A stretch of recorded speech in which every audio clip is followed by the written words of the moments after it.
नमस्कार, मेरा नाम मनीषा लाट गुप्ता है और मैं आनंदा पर्माकल्चर फार्म चलाती हूँ। पर्माकल्चर एक ऐसी तकनीक है जिसमें हम ये सीखते हैं कि हम इस सृष्टि से मिलजुल कर कैसे रह सकते हैं।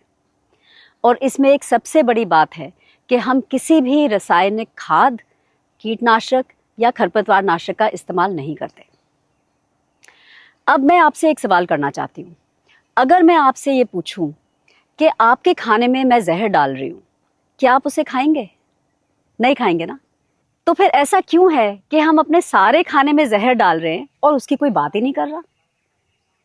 ये शायद इसलिए है क्योंकि हम अपने सारे रासायनिक खादें और जो कीटनाशक, खरपतवार नाशक है, इनको हम जहर नहीं बोलते, इनको हम दवाई बोलते हैं। भाई, ये दवाई कैसे हो गई? वो चीज़ जिससे कोई मर सकता है, वो दवाई कैसे हो गई?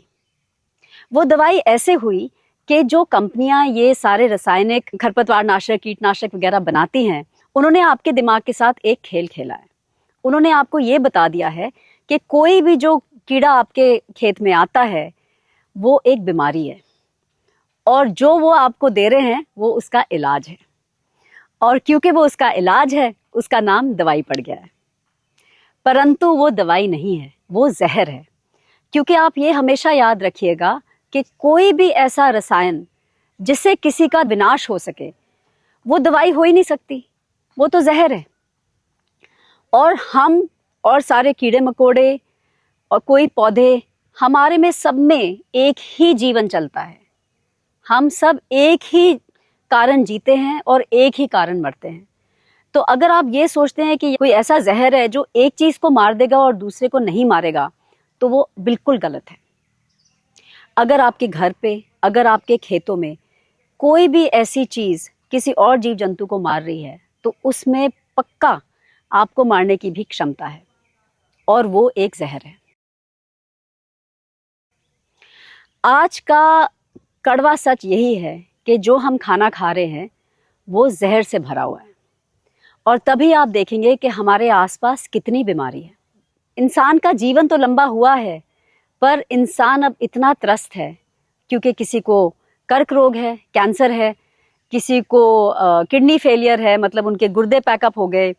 हम सबको इतनी बीमारियां हैं क्योंकि हम दिन प्रतिदिन जहर खा रहे हैं। अगर आप ये जहर अपने खेतों में गिर रहे हैं तो आप देखेंगे कि जो कर्मचारी ये काम कर रहे हैं उनके स्वास्थ्य पे भी इसका असर पड़ रहा होगा। कई बारी आंखों से पानी, अपने त्वचा पे खुजली और सांस ना आना, ये सारी चीज़ें तो आपको तभी पता चल जाती हैं जब आप इन रसायनों को छूते हैं। पर इसका जो लंबा असर ये होता है कि कई बारी हमारे को कैंसर हो जाता है, कई बारी हमारे फेफड़े की बीमारी हो जाती है, कई बारी हम देख रहे हैं कि जो हमारे बच्चे पैदा हो रहे हैं उनमें भी कई बीमारियां आ रही हैं इन केमिकल्स की वजह से। अब आप मेरे को ये कहेंगे कि ये सब हमें पता है, पर हम इन सब के बिना अपनी खेती नहीं कर सकते। अगर आप ये जानना चाहते हैं कि इन सारे जहर के बिना आप खाना कैसे उगाएं, तो आप हमारे चैनल को सब्सक्राइब करिए और बाकी हमारे वीडियो देखिए। आप पर्माकल्चर के द्वारा ये जानेंगे कि हम सृष्टि से मिलजुल के साफ सुथरा खाना अपने लिए, बाजार के लिए और आने वाली पीढ़ियों के लिए कैसे उगा सकते हैं। और अगर आप नहीं करना चाहते ये, और आप अभी की जो रासायनिक खेती है वही करना चाहते हैं, तो कम से कम एक चीज़ ज़रूर करिए कि उसको दवाई बोलना छोड़िए और कल से उसको जहर बोलना शुरू करिए, क्योंकि वो दवाई नहीं, जहर है।